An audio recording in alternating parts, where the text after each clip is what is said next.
Hello dear student, आज हम पढ़ेंगे प्रोकैरियोटिक सेल और यूकैरियोटिक सेल में डिफरेंस।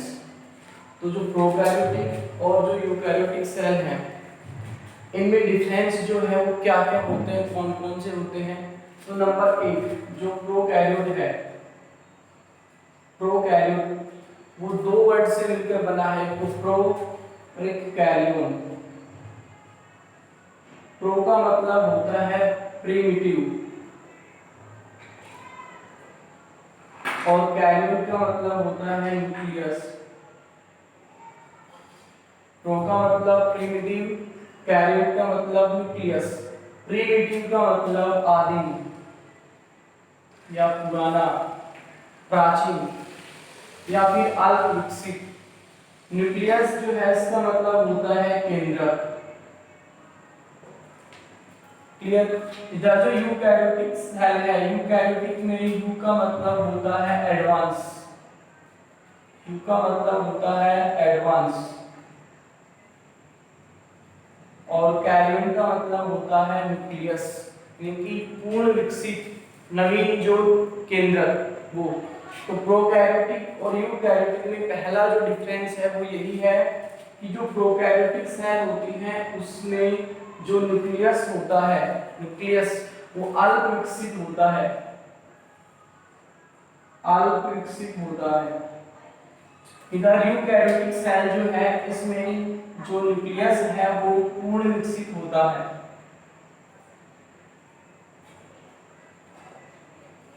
नंबर दो, जो प्रोकैरियोटिक सेल होती हैं उनका जो न्यूक्लियस होता है, केंद्रक, वो उनके चारों तरफ न्यूक्लियर मेम्ब्रेन नहीं होती। जैसे कि न्यूक्लियस है, इसके चारों तरफ जो है न्यूक्लियर मेम्ब्रेन नहीं होती।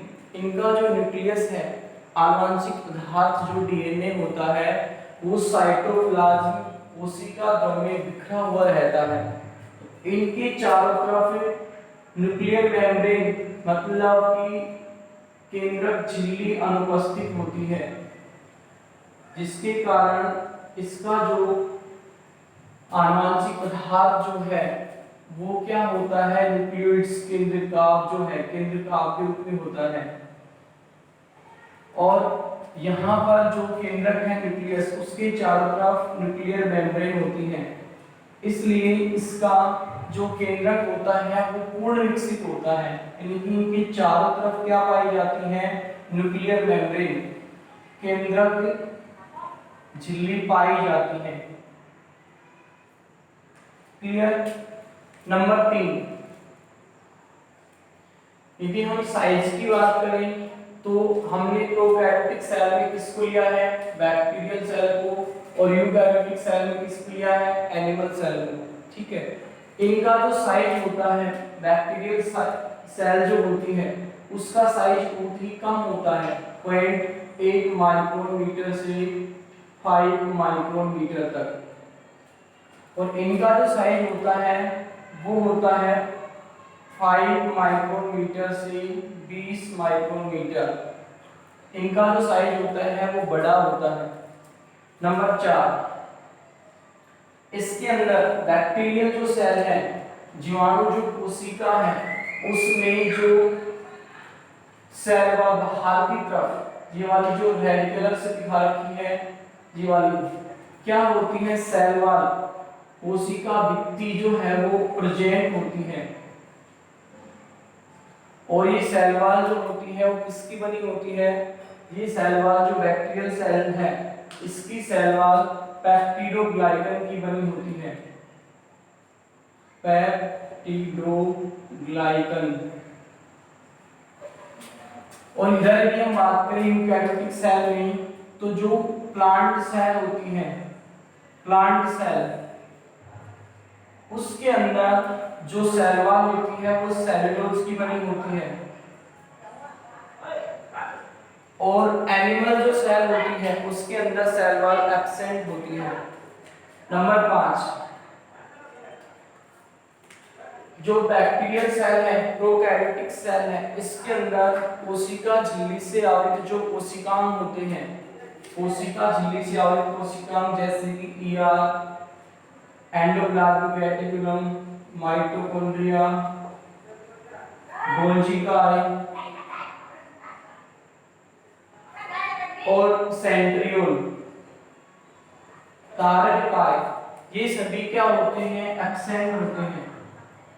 जो बैक्टीरियल सेल होती है, यानी कि जो प्रोकैरियोटिक सेल होती है, उनके अंदर दोहरी झिल्ली से आवृत जितने भी कोशिकाएं होते हैं, जैसे कि एंडोप्लाज्मिक रेटिकुलम, माइटोकॉन्ड्रिया, गोल्जी काय और सेंट्रियोल, वो सभी क्या होते हैं? एब्सेंट, अनुपस्थित होते हैं। इधर यदि हम बात करें यूकैरियोटिक सेल में, यूकैरियोटिक सेल के अंदर ये सभी कोशिकाएं जो होते हैं, ER, mitochondria, Golgi body, centriole, ये सभी क्या होते हैं? प्रेजेंट होते हैं, उपस्थित होते हैं। नंबर 6, इधर जो राइबोसोम्स होता है बैक्टीरियल सेल में, यानी कि प्रोकैरियोटिक सेल में जो राइबोसोम होता है वो 70S प्रकार का होता है, 70S प्रकार का होता है। इधर यदि हम बात करें यूकैरियोटिक सेल में तो होता है 70S और 80S, दोनों प्रकार के राइबोसोम होते हैं। जो 80S जो है, 80S प्रकार का राइबोसोम तो साइटोप्लाज्म में होता है, और 70S प्रकार का जो राइबोसोम्स होता है वो माइटोकॉन्ड्रिया में और प्लास्टिड जो होते हैं उनमें प्रेजेंट होता है। 70S का प्लास्टिड और माइटोकॉन्ड्रिया इनमें प्रेजेंट होते हैं, और 18S प्रकार के राइबोसोम साइटोप्लाज्म में बिखरे रहते हैं। इसके बाद आगे बात करते हैं इनके अंदर जो इनका जेनेटिक मटेरियल जो डीएनए होता है, जेनेटिक मटेरियल क्या होता है? डीएनए, वो सर्कुलर होता है, गोलाकार, यानी कि इनका जो जेनेटिक मटेरियल होता है वो कैसा होता है? सर्कुलर।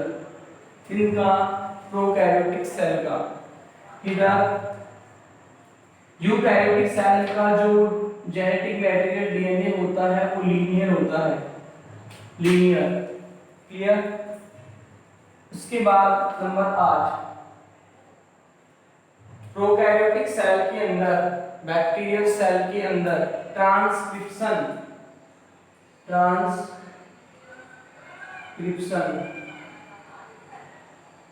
और ट्रांसलेशन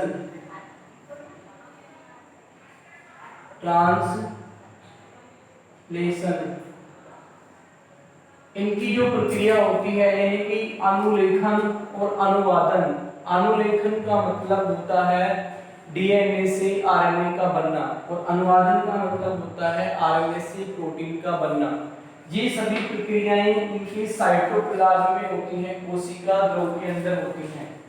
लेकिन इधर यूकैरियोटिक सेल में ट्रांसक्रिप्शन जो है, ट्रांसक्रिप्शन वो तो होता है न्यूक्लियस में, और जो ट्रांसलेशन होता है, ट्रांसलेशन वो होता है साइटोप्लाज्म में।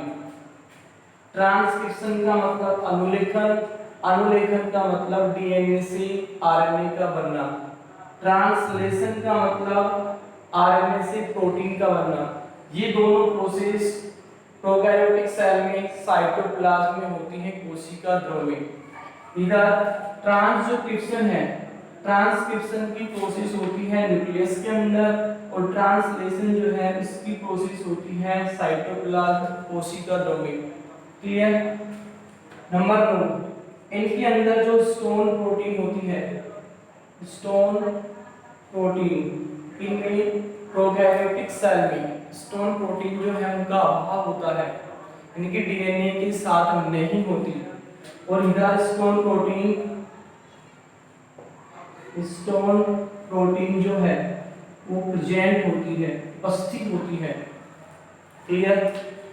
उसके बाद नंबर 10, इनमें यदि विभाजन की बात करें, विभाजन जो है इसमें सरल होता है, सिंपल, सरल प्रकार का द्विविभाजन होता है। इधर यदि हम इनमें बात करें, जो विभाजन होता है वो समसूत्री और अर्धसूत्री, समसूत्री यानी कि माइटोसिस और मियोसिस दोनों होते हैं। नेक्स्ट नंबर 11, इनमें जो बैक्टीरियल सेल है, इनकी जो प्रोकैरियोटिक सेल है, इसके अंदर प्रोकैरियोटिक सेल में क्या होता है, नाइट्रोजन स्थिरीकरण करने की क्षमता होती है। क्यों? आपने 11वीं क्लास में पढ़ा था कि जो कुछ बैक्टीरिया होते हैं, क्योंकि प्रोकैरियोटिक सेल में हमने क्या लिया है, बैक्टीरियल सेल। जो बैक्टीरिया होते हैं वो लेग्यूमिनेसी कुल जो है फैमिली, उन पादपों में यानी कि जो फलीदार होते हैं जैसे कि दाल के, उनके अंदर क्या होता है कि उनकी जो रूट होती है जड़, उस जड़ में बैक्टीरिया उपस्थित होते हैं जैसे कि राइजोबियम। वो क्या करते हैं, नाइट्रोजन स्थिरीकरण जो है उसको क्या करते हैं, कंप्लीट करते हैं। इधर जो है नंबर 11, इनमें नाइट्रोजन स्थिरीकरण की क्षमता नहीं होती है। क्लियर? इसके बाद नंबर 12, प्रोकैरियोटिक सेल में श्वसन अंग, जो श्वसन अंग यानी कि श्वसन संबंधित जितने भी एंजाइम्स होते हैं वो कहाँ होते हैं, ये है सेल वॉल कोशिका भित्ति, ये है सेल मेम्ब्रेन कोशिका झिल्ली। कोशिका झिल्ली जो है वहां पर उपस्थित होते हैं और इनमें श्वसन अंग होता है मीजोसोम, मीजोसोम। और यहाँ पर श्वसन अंग होता है माइटोकॉन्ड्रिया, माइटोकॉन्ड्रिया। यहाँ पर प्रोटीन सिंथेसिस जो है उसकी क्रिया होती है साइटोप्लाज्म में। प्रोटीन संश्लेषण जो है, प्रोटीन संश्लेषण की क्रिया कहाँ होती है, साइटोप्लाज्म में। किन में?